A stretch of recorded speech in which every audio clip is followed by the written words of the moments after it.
வணக்கம். அன்பே சிவம். நான் ருத்ர பிரம்மணேசர்.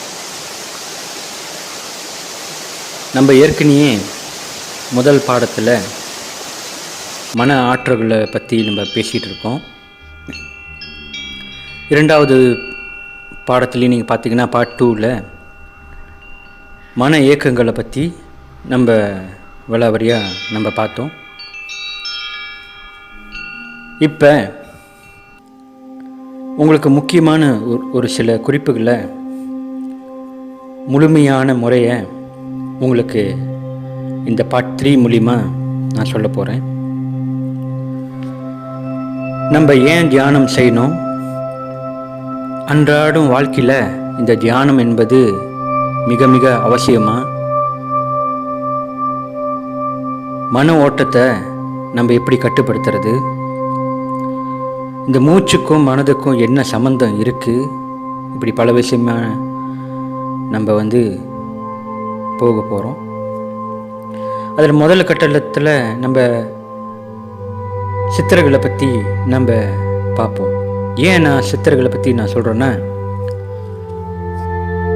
பல நூற்றாண்டு முன்னுக்கு நம்ம சித்தர்கள் நமக்கு பலவிதமான விஷயத்தை, அற்புதத்தை நமக்கு கொடுத்துட்டு போயிருக்காங்க. அந்த விஷயத்தை நம்ம ஆராய்ச்சி பார்க்கறது தான் நமக்கு முக்கியமான வேலை இப்போ நமக்கு இருக்குது. ஏன்னா இப்போ உள்ள காலகட்டத்தில் நம்ம என்ன சொல்லுவாங்கன்னா, ஸ்ட்ரெயிட் டு த பாயிண்ட். அந்த காலத்தில் பாடலில் சில குறிப்புகளில் முக்கியமான விஷயத்த அந்த பாடல் வரிகள் மூலிமா ஒழிச்சு வச்சுட்டு மறைச்சி வச்சுட்டு, இது முக்கியமானவங்களுக்கு, அதாவது ஆன்மீகவாதிகளுக்கு மட்டும் போய் சேரணும், ஆன்மீகத்தில் நாட்டம் இருக்கிறவங்களுக்கு மட்டும் இது கிடைக்கணும் அப்படின்னு சொல்லி சித்தர்கள் பாடலில் மறைமுகமாக சில சொற்கள் மூலிமா அதை வச்சுட்டு போயிருக்காங்க.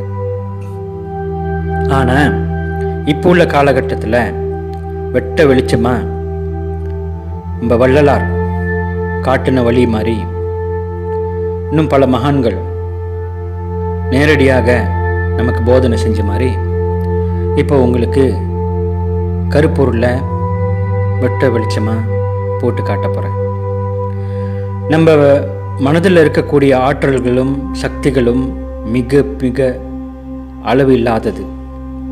எப்படி இந்த பிரபஞ்சத்தில் இருக்கக்கூடிய சக்திகள் அளவில்லையோ, அண்டத்தில் எப்படி இருக்கக்கூடிய பிரபஞ்ச சக்தி அளவில்லாமல் இருக்கோ, ஆண்டவன் சொல்லக்கூடிய இந்த யூனிவர்ஸ் எப்படி அளவில்லாத ஒரு சக்தியாக இருக்கோ, அதே மாதிரி தான் நமக்குள்ளேயும் அது இருக்குன்னு சொல்லி சித்தர்கள் நமக்கு சுட்டி காட்டிட்டு போயிருக்காங்க.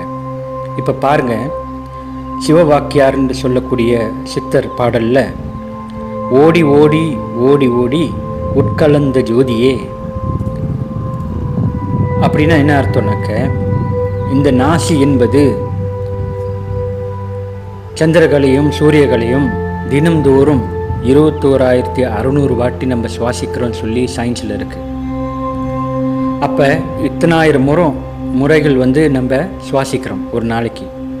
அப்போ இந்த ஓடி ஓடி ஓடி ஓடி உட்கலந்த ஜோதியேனா, ஒவ்வொரு சுவாசமும் நமக்கு நிற்காம ஓடிக்கொண்டே இருக்கின்றது. நம்மளோட சந்திரகலையிலேருந்து சுவாசத்தை இழுக்கிறோம், சூரியகலத்தில் விடுறோம், சூரியகலையிலேருந்து சுவாசத்தை இழுக்கிறோம், சந்திரகலையில் விடுறோம். இப்படி ஒவ்வொரு 2 மணி நேரத்துக்கு நம்ம சுவாசம் சந்திரகலையிலேருந்து சூரியகலைக்கு, சூரியகலையிலேருந்து சந்திரகலைக்கு இப்படி மாறிக்கொண்டே இருக்கின்றது. மாறிக்கொண்டே இருக்கின்ற நேரத்தில் நீங்கள் பார்த்தீங்கன்னா இன்னொரு சுவாசம், அதாவது சூழ்முனை நாடின்னு சொல்லுவாங்க. அந்த சூழ்முனை நாடினா என்ன அர்த்தம்? சந்திரகலையிலையும் சுவாசம் ஓடாமல், சூரியகலையிலையும் சுவாசம் ஓடாமல், 2 கலையிலையும் சுவாசங்கள் உங்களுக்கு ஓடுனுச்சுன்னா அது புருவ மத்தியில் உள்ளக்கூடிய சுவாசம்னு நம்ம சொல்லுவோம். அப்போ சந்திரகலை, சூரியகலை, அப்புறம் உங்களுக்கு இந்த புருவ மத்தியில் உள்ள சுவாசம், அதாவது நடுநிலையான ஒரு சுவாசம். 2 சுவாசமும் உங்களுக்கு ஓட்டம் ஓடிக்கொண்டே இருக்கும். இப்போ இந்த 3 விதமான சுவாசம் நமக்கு ஒவ்வொரு நாளும் தொடர்ந்து ஆயுள் இருக்கும் வரை ஓடிக்கொண்டே இருக்கின்றது. அதனால தான் நம்ம சிவவாக்கியார் சித்தர் பாடலில் என்ன சொல்லியிருக்காருன்னா, ஓடி ஓடி ஓடி ஓடி உட்கலந்த ஜோதியே. உட்கலந்த ஜோதியேன்னு என்ன அர்த்தம்? உட்கலர்ந்த, உள்ளுக்கு இருக்கக்கூடிய நம்ம பிண்டத்தில், பிண்டம்னா உடம்பு, உடம்புக்குள்ளே இருக்கக்கூடிய மாபெரும் ரகசியத்துக்குள்ளே அடங்கி இருக்கிறது இந்த ஜோதி. அதுதான் வள்ளலார் சொல்லியிருக்காரு, அருட்பெருஞ்சோதி அருட்பெருஞ்சோதி தனிப்பெரும் கருணை அருட்பெருஞ்சோதின்னு. அப்போ நமக்குள்ளே இருக்கக்கூடிய அந்த கருப்பொருளான அந்த ஜோதியை நம்ம தியானம் மூலியமாக, இந்த மூச்சு பயிற்சி மூலியமாக அந்த ஜோதியை நம்ம ஏற்றி வைக்கலாம். இப்போ எரிதா அமைஞ்சிருக்கான்னு கேட்டிங்கன்னா, பயிற்சி பண்ணுறவங்களுக்கு அது வேலை செய்யும், பயிற்சியே இல்லாதவங்களுக்கு இன்னுமே தான் அது வேலை செய்யும். அப்போ நல்லா புரிஞ்சுக்குங்க, உட்கலந்த ஜோதி உங்களுக்குள்ளேயே தான் இருக்க அந்த ஜோதி. அந்த ஜோதியை நீங்கள் வேறு எங்கேயும் வெளியே தேடினீங்கன்னா கிடைக்கவே கிடைக்காது. அதே தான் சிவவாக்கியார் சொல்கிறாரு, நாடி நாடி நாடி நாடி நாட்களும் கழிந்து போய். நாடி நாடி நாடி நாடினா என்ன அர்த்தம்? வெளியே எங்கேயும் தேடாம, புரியுதுங்களா? வெளியே எங்கும் தேடாம, வெளியே கோயிலுக்குள்ளா, அதாவது பலவிதமான குகைக்கோ பெரிய மலைக்கோ காடுக்கோ இந்த மாதிரி இடத்துக்கு நீங்கள் போனாலும் உங்களுக்குள்ளே இருக்கக்கூடிய ஜோதியை பார்க்கறது மிக கடினம் என்று சொல்கிறாரு நம்ம சிவவாக்கியார். அதாவது நம்ம கோயிலுக்கு எதுக்கு போகிறோம் நம்ம சொல்லக்கூடிய ரகசியத்தை நான் அப்புறம் சொல்கிறேன். ஆனால் இந்த உட்கலந்த ஜோதியை நீங்கள் பார்க்கணுன்னா நீங்கள் உங்களுக்குள்ளேயே நீங்கள் கடந்து போகணுன்னு சொல்ல வர்றாரு. அப்போ உங்கள் நேரத்தை நீங்கள் வீணாக்க வேண்டான்னு சொல்கிறாரு. நாட்களும் கழிந்து போய், நேரம் போணுச்சுன்னா உங்களுக்கு அந்த நேரம் உங்களுக்கு திரும்பியும் வராது. அப்போ இருக்கக்கூடிய நேரத்தை நம்ம மிக பொக்கிஷமாக அந்த நேரத்தை நம்ம ஒவ்வொரு நாளும் அதை அழகாக திட்டமிட்டு நம்ம பாய்க்கணும். இந்த வாழ்க்கை என்பது கொஞ்ச காலம்தான், சரிங்களா? அது முறையாக நம்ம கொண்டு போவோம். அடுத்த வரி என்ன சொல்றாருன்னா, வாடி வாடி வாடி வாடி மாண்டு போன மாந்தர்கள். அதாவது உட்கலந்த ஜோதி எங்க இருக்குன்னு தெரியாம வெளியே தேடினவங்க மனம் வருந்தினது தான் மிச்சம். உள்பொருளை தெரிஞ்சிக்க முடியலையே என்ற கவலையை அவங்க வாழ்க்கை முழுதும் அவங்க கழிச்சாலும் வெளியே எங்கேயும் தேடி அந்த இடத்துல போய் உட்கார்றது, இங்கே போய் உட்கார்றது. ஸோ எங்கே போய் உட்கார்ந்தாலும் எத்தனை குருமார்களை நீங்கள் பார்த்தாலும் உங்களுக்குள்ளே நீங்கள் ஒரு ஆற்றலை நீங்கள் புரிஞ்சிக்கலைன்னா, உங்களோட தன்மையை நீங்கள் புரிஞ்சிக்கலைன்னா, நீங்கள் யாருன்னு நீங்கள் புரிஞ்சிக்கலைன்னா, நீங்கள் எப்படி யோசிக்கிறீங்க, எப்படி பேசுகிறீங்க, எப்படி கற்பனை பண்ணுறீங்க, இல்லை பல விதமான விஷயத்தை நீங்கள் எப்படி கொண்டு போகிறீங்க, உங்களுக்குள்ளேயே நீங்கள் எப்படி அதை நடத்துகிறீங்கன்னு சொல்லி அந்த விஷயத்தை உங்களுக்கு தன்னைத்தானே வழி நடத்த தெரியலன்னா நீங்கள் வெளியே தேடி என்ன பயன்? சரிங்களா? அப்போ அதே சிவவாக்கியார் சொல்றாரு, கோடி கோடி கோடி கோடி எண்ணிறந்த கோடியேன்றாரு. அப்பனா நம்ம உட்கலந்த ஜோதியை ஒவ்வொரு நாளும் நம்ம வெளியே தேடினா நமக்கு இருக்கக்கூடிய கவலைகள், மன கஷ்டம்தான் மிச்சம். அதனால இந்த மாதிரி போனவங்க கோடி கணக்கான பேர்கள், எண்ணிறந்த கோடியேன்றாரு. அப்ப நமக்குள்ள இருக்கக்கூடிய ஆற்றலை நீங்க உங்களுக்குள்ளேயே நீங்க புரிஞ்சுக்கணும். உங்களுக்குள்ளதான் இருக்கு விஷயமே. அப்ப அகத்தியர் என்ன சொல்ல வர்றாருன்னா, மனமது செம்மையானால் மந்திரம் ஜபிக்க வேண்டாம் என்று அவரோட வாக்கியத்தில் சொல்றாரு. மனமது செம்மையானால் என்றால் என்ன? உங்களோட மனதை ஒருநிலைப்படுத்துங்க, ஒரே சிந்தனையா வைங்க. அப்போ உங்கள் மனசு ஒரே சிந்தனையாக வந்துச்சுன்னா உங்களுக்கு எல்லாமே உங்களுக்கு வெற்றி தான். எடுக்கிற காரியம் உங்களுக்கு வெற்றி தான், நீங்கள் நினைக்கிற காரியம் வெற்றி தான் அப்படின்னு அகத்தியர் சொல்கிறாரு. மனமது செம்மையானால் மந்திரமே ஜபிக்க வேணாம்னு சொல்லிட்டாரு. அப்போ மந்திரம் எதுக்கு நம்ம ஜபிக்கிறோம்? ஒரு விஷயத்தை நம்ம நினைக்கும் பொழுது நம்ம பிரபஞ்ச சக்தியை நமக்குள்ளே கொண்டு வர்றதோ, ஆண்டவனோட ஆற்றலை நமக்குள்ளே இருக்கக்கூடிய ஆற்றலை வெளிப்படுத்தி கொண்டு வர்றதோ, இல்லை நம்ம நினைக்கக்கூடிய விஷயங்கள் சீக்கிரமாக நிறைவேறத்துக்கோ, இப்படி பலவிதமான விஷயங்களை நம்ம கைக்குள்ளே கொண்டு வர்றதுக்கு தான் இந்த வழிமுறையை அவங்க சொல்லிக்கிட்டு இருக்காங்க. நல்லா புரிஞ்சுக்குங்க.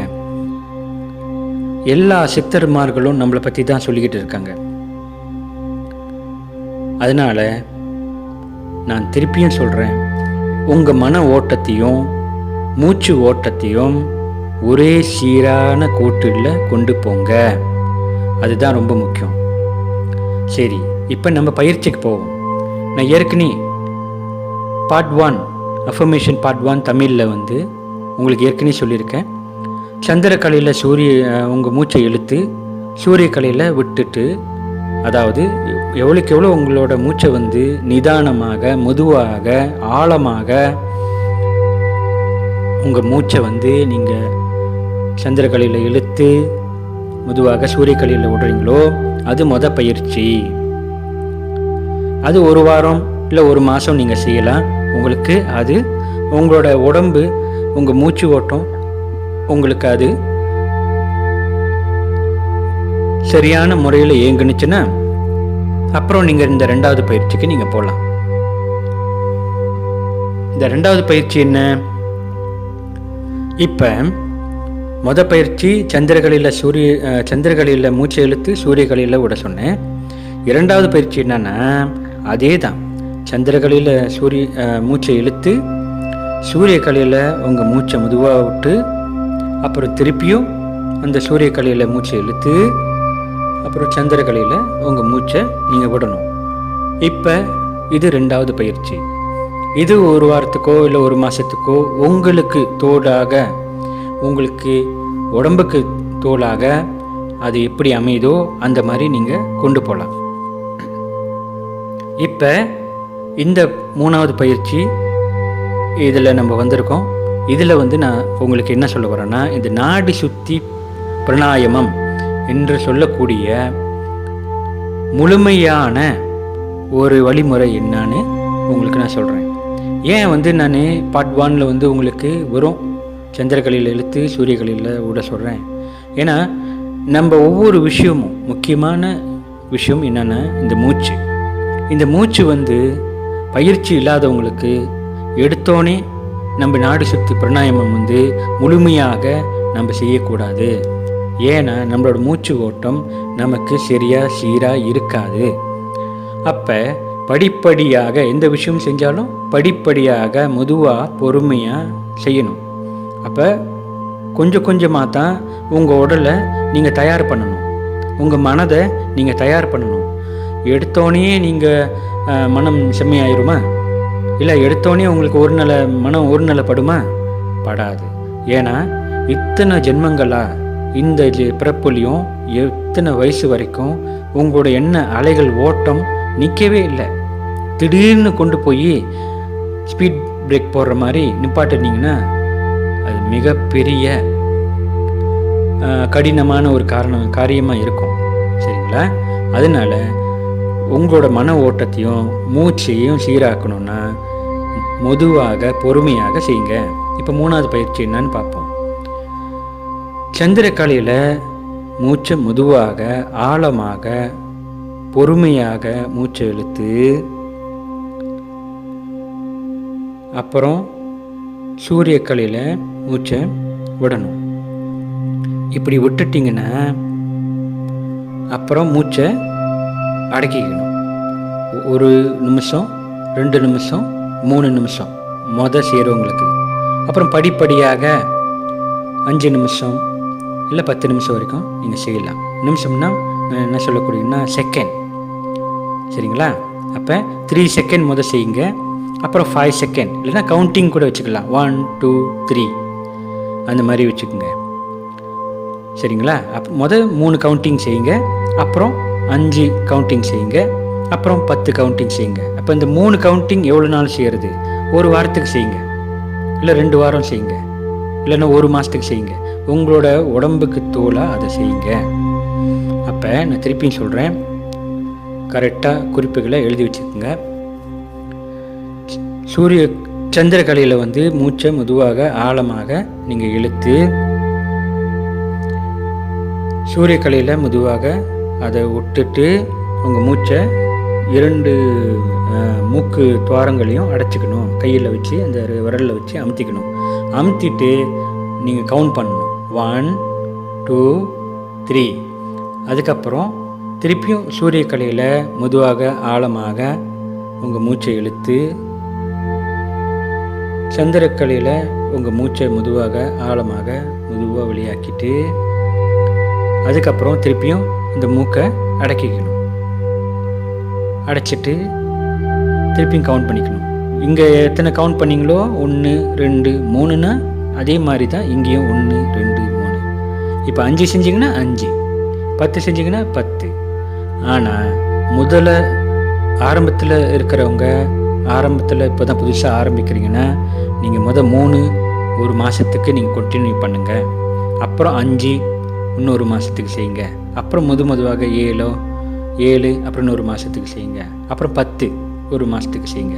இப்படி படிப்படியாக உங்கள் மூச்சை நம்ம இது என்ன சொல்லுவாங்கன்னா ரட்சகம், பூரகம், கும்பகம். சரிங்களா? மூச்சை இழுக்கிறது, விடுறது, அடக்கிறது. ஸோ இதுதான் நாடி சுத்தி பிராணாயாமம். இந்த நாடி சுத்தி பிராணாயாமம்னா என்ன? உங்களோட நாடி நரம்புகளை சுத்தம் செய்யக்கூடிய, அதாவது உங்கள் உடம்புக்கு நிறைவான ஒரு ஆக்சிஜன் சப்ளை உங்களுக்கு கொடுத்து, நாடி நரம்புகளை பலப்படுத்தி, உங்கள் உடலில் உள்ள உறுப்புகளை பலப்படுத்தி, உங்களோட மூளையோட ஏக்கத்தை பலப்படுத்தி, இறுதியோட ஏக்கத்தை சீராக்கி, மற்ற எல்லா உறுப்புகளையும் சீராக்கி, நீங்கள் நோயில்லா தன்மையை வாழக்கூடிய ஒரு தன்மையும் இந்த மூச்சு பயிற்சி, இந்த நாடி சுத்தி பிராணாயாமத்தில் உங்களுக்கு இது கிடைக்கும். ஆனால் ஆரம்பத்திலே நீங்கள் எடுத்தோடனே பலனை எதிர்பார்க்க முடியுமா? பொறுமையாக கடைப்பிடிச்சி நீங்கள் ஒரு 6 மாதத்துக்கு கண்டினியூஸாக நீங்கள் செஞ்சீங்கன்னா நிறையா மாற்றத்தை நீங்கள் பார்க்கலாம். அன்பேஸ்வம். இப்போ நம்ம தியான முறைக்கு நம்ம போவோம்.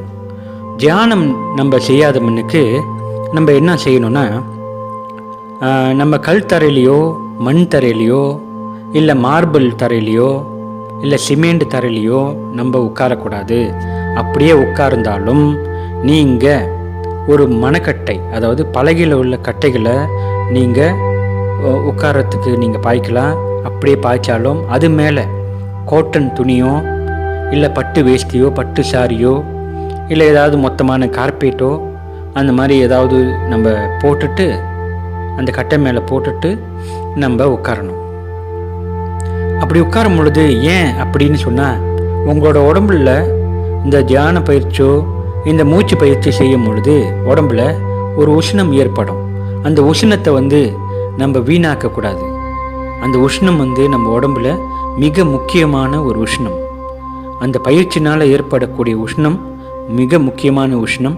அந்த உஷ்ணத்தை நம்ம உடல்ல இருந்து அதை வீணாக்கிடக்கூடாதுன்னு சொல்லக்கூடிய, அந்த பூமியில் அதை நம்ம விட்டுறக்கூடாதுன்னு அந்த முக்கியமான ஒரு விஷயம் இருக்குது. அதனால தான் கீழே ஏதாவது நம்ம தரையில் நம்ம துணிகளை போட்டு அது மேலே உட்கார்றது மிக மிக முக்கியம். உட்கார்ந்த பிற்பாடு நீங்கள் ஆசனம், அதாவது சித்தாசனம், சுகாசனம் இல்லைன்னா பத்மாசனம், இது யோகாசனத்தில் பார்த்தீங்கன்னா இந்த சித்தாசனம் எப்படி போடுறது, சுகாசனம் எப்படி போடுறது, பத்மாசனம் எப்படி போடுறதுன்னு சொல்லக்கூடிய விவரங்கள் அதில் இருக்கும். சரிங்களா? அப்போ இந்த சுகாசனம் போட்டாலும் சரி, சித்தாசனம் போட்டாலும் சரி, இல்லை பத்மாசனம் போட்டாலும் சரி, அந்த பத்மாசனத்தில் நீங்கள் உட்காந்து நீங்கள் முதுகு எலும்பை, முதுகு தண்டை நேராக இருக்கணும். நேராக வச்சு நீங்கள் வந்து சோத்து கையை வந்து நீங்கள் நாடி சுற்றி பிராணாயாமம் செய்யும்போது நீங்கள் பாய்ச்சிக்கலாம். புருவ மத்தியில் ஒரு விரலை வச்சுட்டு மற்ற 2 பெரிய விரலையும் 3வது விரலையும் நம்ம சந்திரகலை சூரியகலையில் வச்சு 2வது விரலை அதாவது ஆள்காட்டி விரல் அதை வந்து நம்ம புருவ மத்தியில் வச்சு நீங்கள் இந்த டெக்னிக்கை வந்து இந்த ப்ரீதிங் டெக்னிக்கை வந்து நாடி சுற்றி பிராணாயாமத்தை வந்து நீங்கள் ப்ராக்டிஸ் பண்ணலாம். அப்படி ப்ராக்டிஸ் பண்ணிவிட்டு அந்த சர்க்கிள் முடிஞ்சிருச்சுன்னா 2 கையும் நீங்கள் சின்முதிரையில் வைக்கலாம், இல்லைன்னா பைரவ முதிரையில் வைக்கலாம். அப்போ சின்முதிரைனா என்ன அர்த்தம், பைரவ முதிரைனா என்ன அர்த்தம்னு உங்களுக்கு நான் சொல்கிறேன். பைரவ முத்ரா இது வந்து பயத்தை போக்கக்கூடிய சக்தி வாய்ந்த ஒரு முத்திரை. சின்முத்திரை இது பிரபஞ்ச சக்தியை நமக்கு பரிபூர்ணமாக நமக்குள்ளே செலுத்தக்கூடிய ஒரு அற்புதமான ஒரு முத்திரை. ஸோ இந்த 2 முத்திரையும் நம்ம வாழ்க்கையில் தினந்தோறும் நம்ம தியான முறையில் நம்ம பாய்ச்சிட்டு வந்தோம்னா 10 நிமிஷம் பைரவ முதிரையிலையும் இன்னொரு 10 நிமிஷம் சின்முதிரையிலையும் நீங்கள் அமர்ந்து பயிற்சி பண்ணிகிட்டே வந்தீங்கன்னா உங்களுக்குள்ளே இருக்கக்கூடிய எல்லா பயமும் போய் இந்த பிரபஞ்ச சக்தி நம்ம உடலில் எந்த தடையின்றி நம்ம அதை ஃபீல் பண்ணுறதுக்கு நமக்கு ஒரு வாய்ப்பாக இது அமையும். நான் இதை முடிவு பெறத்துக்கு முன்னுக்கு திருமந்திரத்தில் இருக்கக்கூடிய ஒரு மாபெரும் ரகசியத்தை உங்களுக்கு சொல்லிட்டு முடிக்கலான் இருக்கேன். தன்னை அறிய தனக்கொரு கேடில்லை, தன்னை அறியாமல் தானே கெடுகின்றான், தன்னை அறியும் அறிவை அறிந்த பின் தன்னையே அர்ச்சிக்க தான் இருந்தானே. இதோட அர்த்தத்தை பார்த்தீங்கன்னா, தன்னை அறிய தனக்கொரு கேடில்லை. உங்களை நீங்கள் அறியறதுக்கு உங்களுக்கு எந்த விதமான தீமைகளும் வரப்போகிறது இல்லை. உங்களை அறியறதுக்கு உங்களை தவிர வேற யாராலையும் முடியாது. ஸோ மிகப்பெரிய வாய்ப்பு உங்களுக்கு இருக்கு. உங்களை நீங்கள் அறிஞ்சிக்க. தன்னை அறியாமல் தானே கெடுகின்றான். உங்களுக்குள்ளே இருக்கக்கூடிய ஆற்றலை நீங்கள் புரிஞ்சிக்காம உங்கள் வாழ்க்கையை நீங்கள் தினந்தோறும் வீணாக்கிக்கிட்டு இருக்கீங்க. தன்னை அறியும் அறிவை அறிந்த பின் எப்போ உங்களுக்கு இந்த ஞானம் வருதோ, என்ன ஞானம்னா, உங்களை அறியக்கூடிய இந்த மாபெரும் பொக்கிஷத்தை நம்ம என்னைக்கு உணர்ந்து அதை பயிற்சி பண்ண ஆரம்பிக்கிறோமோ அன்னைக்கு உங்களுக்கு எல்லா விதமான நன்மைகளும் நடக்க ஆரம்பிக்கும். தன்னையே அர்ச்சிக்க தான் இருந்தானே. அகம் பிரம்மாஸ்மி என்ற பொருளுக்கு தன்னை அர்ச்சிக்க, அதாவது தான் சிவம், உடல்ல இயங்கக்கூடிய இருக்கக்கூடிய சக்தி, பிரபஞ்ச சக்தி, நமக்குள்ள இருக்கக்கூடிய ஒரு மாபெரும் ஆற்றல், அதுதான் ஆதிபராசக்தி. அப்ப இந்த ஆதிபராசக்தியும் சிவத்துக்குள்ளே அடங்கியிருக்கக்கூடிய மாபெரும் ரகசியம்தான் நம் உடல். அப்போ நம்மளே அறிஞ்சுக்கிருக்க இந்த சந்தர்ப்பத்தை விட்டா வேற எதுவும் இல்லை. அப்ப இன்னிலிருந்து முயற்சி பண்ணுங்க. உங்களை நீங்க அறிஞ்சுக்குங்க, கருப்புள்ள புரிஞ்சுக்குங்க. ஆண்டவன் என்று சொல்லக்கூடிய கடவுள் உள்கடந்து போங்க. உங்களுக்குள்ளேயே கடந்து நீங்க ஆராய்ச்சி செய்யுங்க. உங்க வாழ்க்கை இது உங்க கையில தான் இருக்கு என்று சொல்லி முடிச்சு, உங்க வாழ்க்கை வெற்றி பெற எப்போதும் நிம்மதியாக, சந்தோஷமாக, ஆனந்தமாக, பேரின்பத்தோடு நீங்க எல்லாரும் வாழணும்னு சொல்லி பிரார்த்தனையோட இதை முடிச்சுக்கிறேன். அன்பே சிவம்.